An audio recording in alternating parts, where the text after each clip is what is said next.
Hello students, welcome to Nalia institute. I am Rahul Nalia और आज हम डिस्कस करेंगे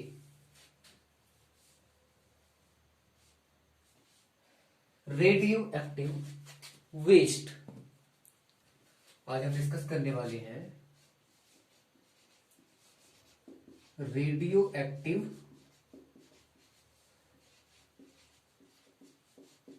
वेस्ट।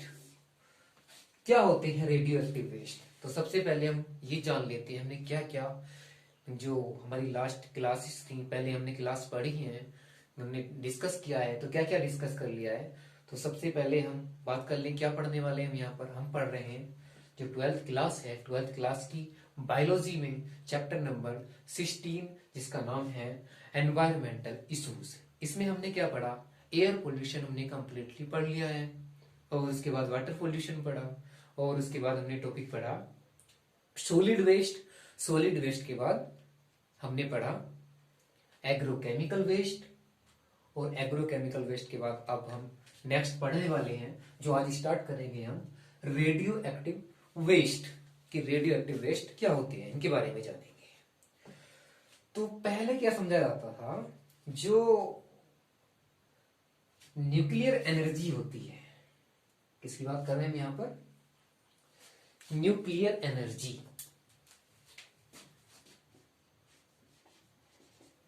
न्यूक्लियर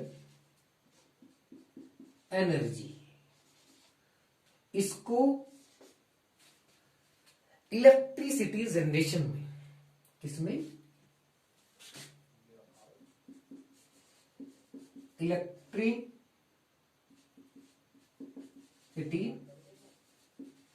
जनरेशन में माना जाता था नॉन पॉल्यूटिव। क्या मानते थे? Non polluted. लेकिन असल में क्या है, ये गलत है। पहले हम क्या मानते थे, जो न्यूक्लियर एनर्जी होती है इलेक्ट्रिसिटी जनरेशन में नॉन पॉल्यूटेड होती है। नॉन पॉल्यूटेड क्या है, यहां पर मेथड लिखेंगे, नॉन पॉल्यूटेड मेथड होती है, जबकि ये गलत है। यहां पर प्रॉब्लम क्या है, जो न्यूक्लियर एनर्जी है, जैसे हम एग्जांपल की बात करते हैं यहां पर, जो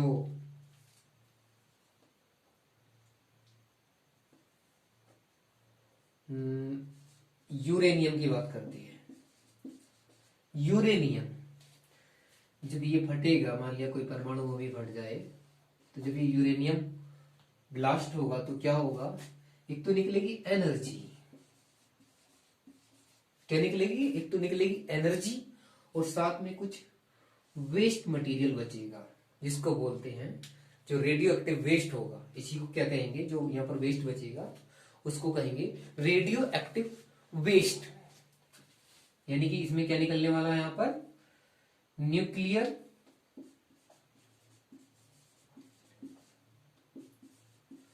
रेडिएशन। क्या लिख सकते हैं?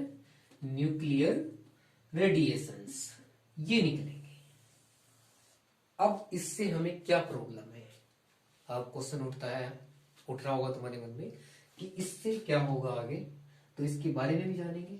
क्या बात की हमने? Radioactive waste. किसी किसी बुक में लिखा रहता है रेडियो एक्टिव पॉल्यूशन, रेडियोधर्मी प्रदूषण, तो उसी को पढ़ रहे हैं हम यहाँ पर। एनसीईआरटी में सीधी सीधी दिया है रेडियो एक्टिव वेस्ट।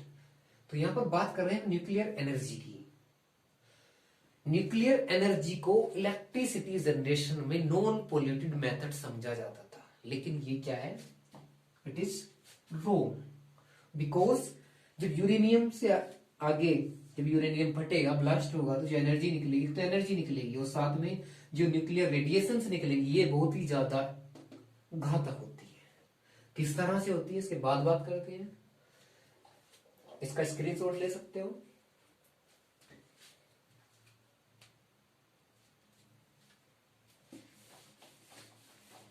जो न्यूक्लियर एनर्जी है, अब उसके साथ प्रॉब्लम क्या है? बहुत ही इंपॉर्टेंट बात है ये, ध्यान देंगे इस पे जो टॉपिक चल रहा है।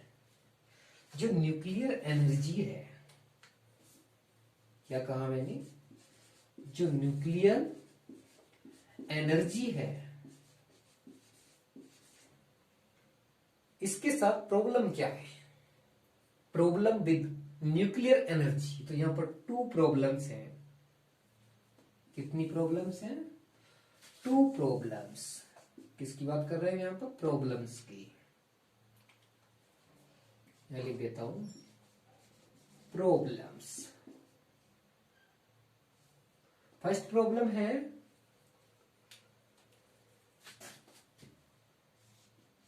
Accidental leakage.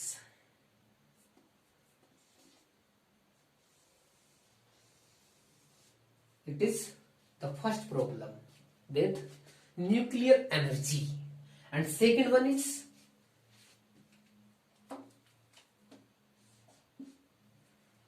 safe disposal. It is the second problem with nuclear energy. तो टू प्रॉब्लम्स यहां पर हैं किसके साथ? जो न्यूक्लियर एनर्जी है। Is it clear? आगे देखो, सबसे पहले बात करते हैं एक्सीडेंटल लीकेज क्या है। वेरी वेरी सिंपल तरीके से कहानी को समझेंगे। यहां पर क्या बात कर रहा हूं यहां पर? फर्स्ट एग्जांपल यहां पर दिया है जो एनसीईआरटी बता रही है। 3 मील आइसलैंड एक्सीडेंट। कहां पर हुआ, कैसे हुआ, एनसीईआरटी ने कुछ नहीं बताया, लेकिन हम यहां पर बताएंगे। क्या है? 3 मील आइसलैंड एक्सीडेंट। ये कहां पर हुआ था? ये हुआ था एक यूएस स्टेट है जिसका नाम है पेंसिल्वेनिया। पेंसिल्वेनिया नाम है। क्या नाम है?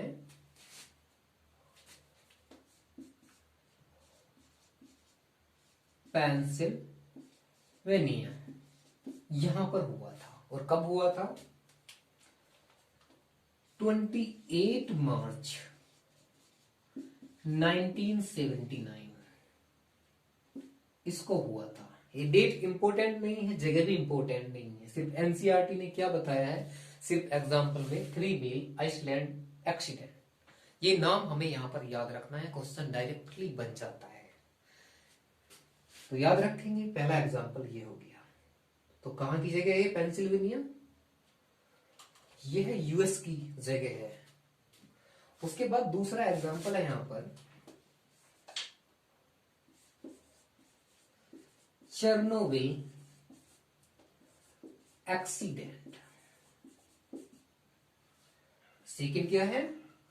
Chernobyl accident. अब ये क्या है?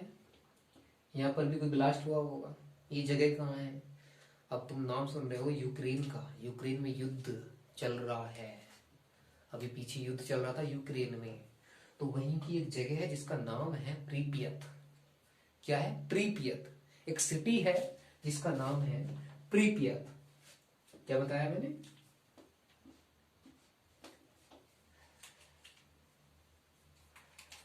प्रीपियत।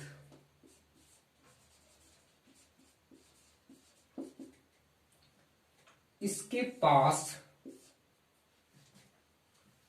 हुआ चेरनोबिल एक्सीडेंट नियर द प्रीपियत। वहां पर परमाणु रिएक्टर थे, चौथे नंबर का परमाणु रिएक्टर। वहां से ये एक्सीडेंटल लीकेज, यहां से लीकेज हुई थी, जिसकी वजह से दुर्घटना हुई थी। तो ये एग्जाम्पल भी हमें याद रखना है। ये नाम इंपॉर्टेंट नहीं है, प्रीपियत एनसीईआरटी ने नहीं दिया है, फिर भी हमें याद रखना है। आगे पढ़ सकते हैं।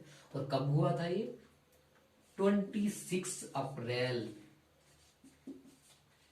1986 को। ये डेट है। ये डेट भी एनसीईआरटी में नहीं है, लेकिन हमें याद रखनी है। इंपॉर्टेंट क्या है? जो नाम है Chernobyl accident and 3 Mile Island accident, ये हमें याद होने चाहिए। इसके बाद पहली समस्या तो ये होगी प्रॉब्लम किसके साथ, न्यूक्लियर एनर्जी के साथ। दूसरी प्रॉब्लम क्या है, सेफ डिस्पोजल। यहां पे देखेंगे सेफ किस तरह से लिखा हुआ है, तो सबसे पहले से सही करेंगे कैसे लिखा जाता है, सेफ डिस्पोजल। सेफ डिस्पोजल की समस्या है। अभी इसमें क्या दिया है कि जो रेडियो एक्टिव वेस्ट होता है उसको 500 मीटर गहरे गड्ढे में सील्ड कंटेनर में भर के अंदर दबा दो। क्या करो अंदर दबा दो। तो लो ये कर देते हैं हम यहां पर, एक गड्ढा किया और सील्ड कंटेनर में भरकर रेडियो एक्टिव वेस्ट को दबा दिया। ये क्या है, रेडियो एक्टिव वेस्ट है। और ये क्या है जो ऊपर बनाया है, सील्डेड कंटेनर। और कब भरेंगे इसे अंदर, गड्ढे में किस तरह से डालेंगे,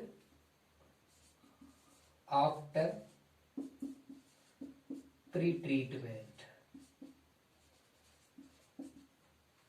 आफ्टर प्री ट्रीटमेंट मतलब ट्रीटमेंट के बाद इसको क्या करेंगे, प्री ट्रीटमेंट के बाद इसको सील्डेड कंटेनर में भर के और 500 मीटर गहराई में क्या कर देंगे, 500 मीटर गहराई में दबा देंगे।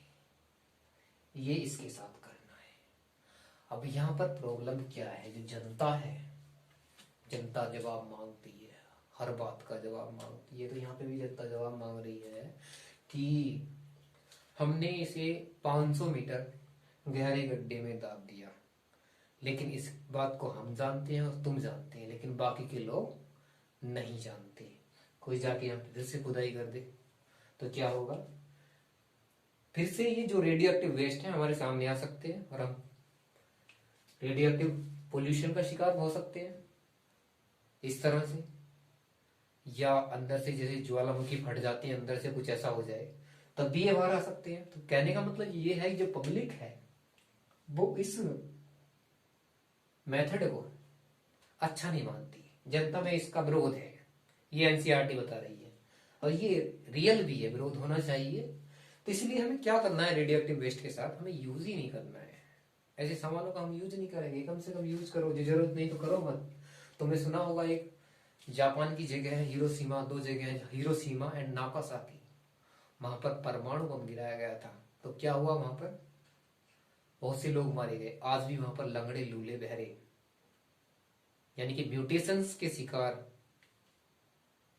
वहां पर लोग हैं, आज भी पैदा हो रहे हैं। इतना ज्यादा घातक होता है रेडियो एक्टिव पोल्यूशन। तो इससे बचना है, जो एनसीईआरटी है उसमें कोई केस स्टडी इसकी नहीं दी हुई है। बाकी हम केस स्टडी पढ़ रहे थे, हमने वाटर पोल्यूशन में भी केस स्टडी पढ़ी, एयर पोल्यूशन में भी पढ़ी, और इससे पहले हमने क्या पढ़ा, जो सॉलिड वेस्ट है उसकी भी केस स्टडी है, एग्रोकेमिकल वेस्ट की भी केस स्टडी है। लेकिन जो रेडियो एक्टिव वेस्ट है इनकी कोई केस स्टडी नहीं है, हमें पढ़नी भी नहीं है। जो न्यूक्लियर एनर्जी है, रेडियो एक्टिव वेस्ट है, इनकी वजह से क्या क्या प्रॉब्लम हो सकती है, ये एक बहुत बड़ी समस्या है। इस पर रिसर्च करना बहुत ही कॉम्प्लिकेटेड है, रिसर्च का विषय है। एनसीईआरटी ने बताया कि ये एक रिसर्च का विषय है। ये जो रेडियो एक्टिव वेस्ट है इनसे क्या क्या आगे हो सकता है, ये क्या है, रिसर्च का एक बड़ा विषय है जिसके बारे में और भी आगे बताया जा सकता है। तो यहाँ पर सिर्फ हम इतना ही पढ़ेंगे।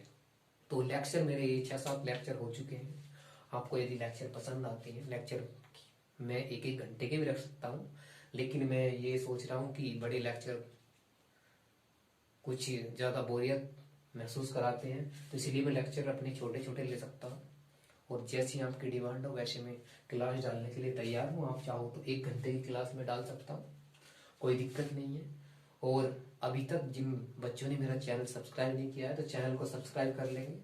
चैनल का नाम है, आप जानते ही हैं, जब हम ओपन करते हैं वीडियो को तो उस पर लिखा रहता है चैनल का नाम क्या है, फिर भी मैं बता देता हूँ। चैनल का नाम है नालिया इंस्टीट्यूट और मेरा नाम है राहुल कुमार नालिया। और आपको मैं इस चैनल पे क्या पढ़ाता हूँ, बायोलॉजी। और किस लिए? ओनली फॉर, किसके लिए पढ़ाता हूं मैं? नीट के लिए। तो मेरे साथ जुड़ेंगे, चैनल को सब्सक्राइब करेंगे और बेल आइकन को बजाएंगे, वीडियो को लाइक करेंगे, शेयर करेंगे। तो आज हमें सिर्फ इतना ही पढ़ना था कि रेडियो एक्टिव वेस्ट क्या है और इससे क्या क्या प्रॉब्लम है इसके साथ। तो ये सब हमने पढ़ लिया। बहुत ही सिंपल टॉपिक है, आराम से समझ में आ सकता है। मेरी क्लास जब लोगे तो एक बार यहाँ पर पढ़ोगे तो ज्यादा आपको माथा नहीं खपाना पड़ेगा कि किस तरह से हमें तैयारी करनी है। और जैसे आपकी रिक्वायरमेंट हो और यहाँ पर चेंज हो सकता है, और मैं करने को तैयार हूँ। तो इसी के साथ हम यहाँ पर वीडियो को समाप्त करने वाले हैं। और अच्छे से आप अपनी तैयारी करिए, और जो भी कोई समस्या प्रॉब्लम आती है तो नीचे कमेंट बॉक्स में कमेंट्स करके मुझे बता सकते हैं। जो भी किसी की रिक्वायरमेंट हो उसको मैं पूरी करने की पूरी कोशिश करूंगा। ठीक है स्टूडेंट्स, इसी के साथ करते हैं अपनी वीडियो को यहीं पर and. Thank you so much last तक बने रहने के लिए एंड धन्यवाद।